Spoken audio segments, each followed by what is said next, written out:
Mesdames, Messieurs, bonjour. Merci Jean-Luc de me permettre de témoigner à nouveau sur le cas d'Hervé. Je voulais d'abord en préambule vous dire que samedi dernier, pratiquement pas à la même heure mais presque, mon épouse et moi, qui nous regarde d'ailleurs et que j'embrasse, avons été choqués de voir des gens défiler, des milliers de gens défiler avec un panneau où il était inscrit « Je suis Vincent Lambert ». Et moi, je vais vous dire « Je suis le père d'Hervé Pierrat ». Et les états végétatifs chroniques, je vais pouvoir vous en parler et vous dire ce qu'il en est. Et ils sont nombreux. Ils sont nombreux. Pour ceux qui ne connaissent pas bien le cas d'Hervé, je vais essayer de rapidement vous dire qu'Hervé, à l'âge de 20 ans, s'est pendu. Et je l'ai décroché, à ce moment-là, j'étais capitaine aux pompiers de Paris, et je l'ai décroché, je l'ai massé, je lui ai fait bouche à bouche. J'ai cru que j'avais sauvé la vie de mon fils, mais il est resté à ce moment-là, l'anoxie du cerveau était trop longue, il est resté en coma, état végétatif chronique, et bien entendu, dès le début, nous savions que ceci était irréversible. Alors, Hervé... Cet état végétatif chronique a duré 8 ans et demi. 8 ans et demi où son corps s'est dégradé. Il y a eu des escarres, des encombrements permanents pulmonaires. Il était aspiré 3-4 fois par jour. C'était quelque chose d'affreux à voir. Et mon épouse allait le voir tous les jours. Moi, je n'en avais pas le courage et j'allais le voir une fois par semaine, mais pendant 8 ans et demi, est-ce que vous pouvez imaginer une mère qui va voir son enfant et qui voit son enfant prisonnier de son corps? Et Hervé était comme l'est Vincent Lambert. Alors quand j'entends sa maman dire qu'il est vivant, qu'il bouge, oui, il bouge la tête. Hervé aussi, quand on claquait la porte, il tournait un petit peu la tête. Hervé, il voyait, oui, il voit Vincent Lambert. Mais Hervé, quand je lui mettais un rayon laser au plafond, il suivait des yeux ce rayon laser. Quand je claquais des doigts, il clignait des paupières. Mais il n'était pas là. Il n'était pas là. Alors, on n'a pas voulu, nous, être égoïstes et le laisser vivre comme ça, comme certains laissent vivre. C'est leur choix, je le respecte. Mais prisonnier de son corps comme ça aussi longtemps, je trouve ça atroce. Ne pas être là, tout en disant, les autres disent oui, je suis là. Alors, je ne sais pas, peut-être que la maman de Vincent Lambert, on lui rapportera mes propos peut-être, mais je tiens à lui dire que si elle continue dans ce sens, elle va voir son fils se dégrader et c'est très égoïste de sa part de réagir de la sorte. Alors, après avoir décrit un petit peu ce qu'était Hervé pendant ces 8 ans et demi, il faut savoir qu'Hervé était nourri par une sonde gastrique. Il était nourri et hydraté. Mais le jour où on lui a enlevé sa sonde gastrique, c'est un médecin qui a fait cet acte médical, et le jour où on lui a enlevé cette sonde, le médecin savait pertinemment que ce geste médical allait provoquer son décès, sa mort, à petit feu, tout doucement. Alors Hervé est parti en 6 jours diaboliques, parce qu'en plus de ça, le maître mot c'est sédation, mais Hervé, lui, n'avait même pas été sédaté. C'était un des tout premiers cas d'application de la loi Leonetti, et les médecins avaient refusé de le sédater parce qu'un célèbre professeur nommé Régis Aubry avait dit « Oui, les états végétatifs chroniques ne ressentent rien, c'est pas utile de les sédater parce qu'ils ne sentent rien, ils ne ressentent pas la douleur. » Bien, je peux vous dire que ça a été atroce et que c'est pendant ces 6 jours, Hervé, non hydraté, parce que l'alimentation c'est une chose, mais être privé d'hydratation, c'est pire encore parce que le corps est soumis à ce qu'on appelle des troubles électrolytique, c'est-à-dire que la terminaison nerveuse est secouée. Et Hervé était comme si vous imaginez quelqu'un en crise d'épilepsie permanente. Alors au bout du 6e jour, avec mon épouse, nous avons fait la promesse de nous battre pour que ce qui lui est arrivé n'arrive pas à d'autres. Alors depuis ce jour-là, depuis 2006, nous nous battons, nous sommes des fois découragés, et puis des fois, et dernièrement, Jean-Luc, à qui j'avais dit qu'on était découragés, qu'on commençait à baisser les bras, m'a dit Paul, faut pas se décourager, il faut continuer à se battre pour obtenir une loi qui nous permette de partir avec ses proches. Enfin, nous, vous voyez, on n'a pas pu être aux côtés d'Hervé au moment où il est parti, parce que la loi ne le permettait pas, parce que c'était, enfin si, il aurait fallu rester tout le temps, mais on ne savait pas quand il allait partir. Donc on n'a pas pu être à ses côtés.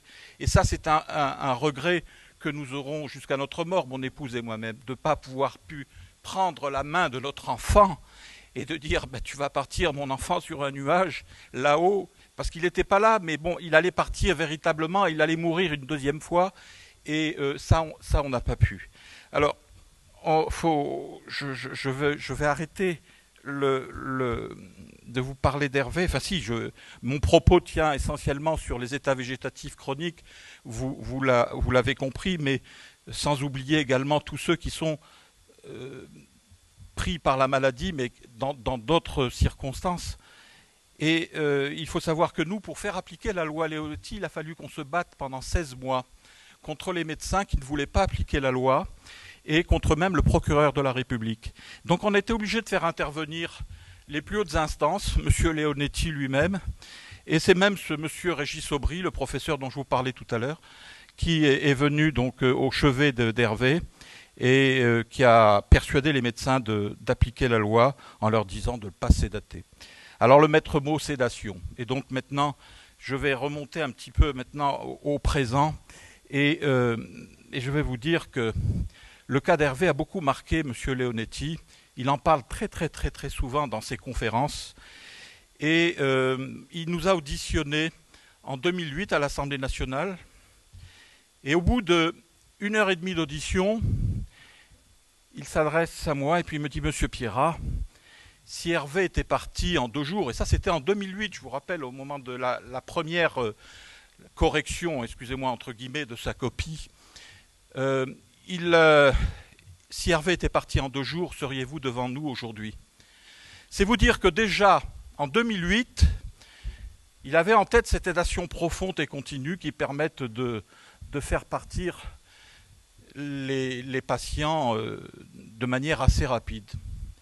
Malheureusement, beaucoup de cas ont été médiatisés et on a bien vu que les gens partaient non pas en 2 jours, mais en 1 semaine, voire plusieurs semaines. Et nous, on a de nombreux témoignages et de nombreuses personnes qui nous ont contactés pour nous dire exactement ce qu'il en était pour leurs proches.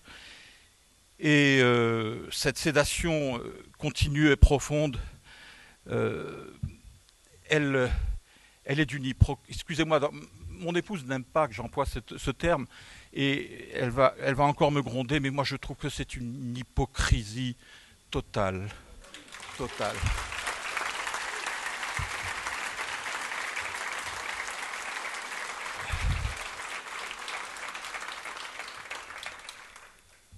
Et alors, on se bat depuis 8 ans. On a un blog qui s'appelle le blog des parents d'Hervé Pierrat. Mon épouse a une très belle plume. Moi, je suis sa secrétaire. Et vous pouvez aller dessus, vous verrez que on dit les choses, on y met la forme, mais vous verrez que le fond va dans votre sens, bien évidemment. Et alors, on essaie de participer à chaque fois à différentes réunions. Et dernièrement, on a bien sûr alerte Google euthanasie, alerte Google fin de vie, et on est au courant de beaucoup de choses. Et puis, il y a 15 jours, on voit à La Roche-sur-Yon, à 15 minutes de notre domicile, une réunion, une conférence débat avec M. Jean Leonetti, invité par Jalmalve, Alors, pour ceux qui ne connaissent pas, jusqu'à la mort accompagner la vie. Et donc, attention, je voudrais quand même ouvrir une toute petite parenthèse, j'espère que je ne serai pas trop long, Jean-Luc, mais juste une petite parenthèse. Au début, quand Hervé était à l'hôpital Plessis-Clamart, parce que j'étais encore à ce moment-là aux pompiers de Paris, il y a un vieux monsieur, enfin quand je dis vieux monsieur, il doit avoir mon âge maintenant, mais il devait à ce moment-là avoir mon âge, et il venait voir Hervé tous les jours. Et il appartenait à Jalmal. Et tout le monde pensait que c'était son grand-père. Et cette personne sifflait des chants d'oiseaux. Et Hervé était là, les yeux grands ouverts, et il sifflait des chants d'oiseaux. On a gardé contact avec ce monsieur, on s'envoie régulièrement les vœux, et donc c'est pour vous dire que Jalmal, moi, ce qu'ils font, c'est très très bien. Mais pourquoi s'opposer à nous? Alors comme des fois, j'ai entendu même une fois et j'ai lu une fois qu'une personne de Jalmal avait été renvoyée de Jalmal parce qu'elle était adhérente à la DMD. Vous vous rendez compte ce crime? Pardon, c'est vous, madame? Madame, j'ai été scandalisé d'apprendre ça. Franchement, mais enfin, voilà. Bon, ça c'est une toute petite parenthèse que je voulais absolument ouvrir. Donc on a rencontré ce monsieur Leonetti il y a 15 jours. Il a fait sa conférence que, comme je disais à Philippe Loelac, c'était plus un one-man show parce qu'il est resté pendant 1h30 debout tout seul à parler. Et c'est vrai que bon, on voit qu'il a l'habitude et qu'il maîtrise parfaitement son sujet. Et à la fin, bon, il y a eu débat, donc j'étais au premier rang. Dès que j'ai levé le doigt, il m'a reconnu et il a demandé à la personne qui donnait le micro de me donner le micro. Et donc j'ai pu lui dire à nouveau ce que je lui ai déjà dit à plusieurs reprises, que ce qu'il proposait encore une fois avec M. Claes, M. Claes d'ailleurs qui nous a reçus, mon épouse et moi-même, à la mairie de Poitiers, parce on a essayé de se battre un maximum pour essayer de faire avancer, on lui a remis un dossier, et puis il nous a reçus, il nous a écoutés, mais il nous a écoutés seulement, c'est tout, d'après ce que j'ai cru comprendre. Et donc, Monsieur Leonetti, je lui ai dit, encore une fois, que ce qu'il proposait, la sédation terminale et en phase terminale de manière continue, c'était pour quelqu'un qui était en fin de vie. Mais Hervé, notre fils, il n'est pas en fin de vie. Il y a même un célèbre footballeur, je ne me rappelle plus le nom, on va peut-être pouvoir, qui est là, qui est depuis 25-30, Adam, c'est ça? Voilà, qui est depuis 25-30 ans. Son épouse a choisi de cette voie-là. Je le respecte, c'est très bien. Mais Hervé pourrait être, au jour où je vous parle, pourrait être maintenant encore en vie parce qu'il n'était pas malade, il était en état végétal, mais il n'était pas malade. Il n'avait pas de signe de souffrance extérieure. Donc, c'est faux. C'est faux. Il me dit, oui, mais on l'aurait endormi, sédaté. Mais donc, il va à l'encontre. Il y a une opposition totale entre ce qu'il dit et ce qu'il va faire, ce qui serait fait réellement dans certains cas. On dit que c'est pour les personnes qui sont en fin de vie. Et là, non, c'est pas le cas. Mais c'est pas le cas du tout. Voilà. Bon, alors ça, je lui ai dit encore une fois. Il a hoché la tête. Je lui ai dit, mais oui, Hervé n'est pas en fin de vie. Et Vincent Lambert n'est pas en fin de vie. Vincent Lambert peut encore vivre des années comme ça. Donc, il me dit, oui, on pourrait appliquer la loi à Vincent. Mais non, c'est pas vrai. C'est faux. Voilà, donc ça, il faut le dire. Et moi, je suis prêt à le dire et à le redire. On vient de faire remettre un dossier à M. Bartolone par l'intermédiaire de Véronique Massonneau, que je remercie. Et qu'est-ce que j'étais triste pour elle quand j'ai vu à l'Assemblée nationale franchement, j'avais de la peine parce qu'elle se bat, et elle parle avec son cœur, ça se voit tout de suite, et puis elle n'a pas été entendue, et je le regrette. Bon, alors, je ne veux pas être trop long parce que sinon Jean-Luc va me faire les gros yeux. Je l'ai dit, je vais conclure. Je vais conclure parce que je vous ai dit beaucoup de choses que j'avais sur le cœur. On a été reçus, si vous saviez, avec mon épouse, on a été auditionné à l'Assemblée nationale. On a été reçus par le Conseil national de l'Ordre des médecins, qui nous a dit avant de nous faire asseoir, monsieur et madame Pierrat, au nom des médecins, on vous demande pardon pour ce qui a été fait, Hervé. Ça posait bien le problème. Ça posait bien le problème. Bon, ensuite, on a été reçu par le médiateur de la République qui était également scandalisé. Et ensuite, on a même été invité par monsieur le professeur Emmanuel Hirsch à l'Assemblée nationale pour débattre au niveau du comité d'éthique, où je leur ai dit exactement, pratiquement ce que je viens de vous dire. On m'a longuement applaudi, mais vous connaissez la position du professeur Hirsch, hein, enfin Emmanuel Hirsch.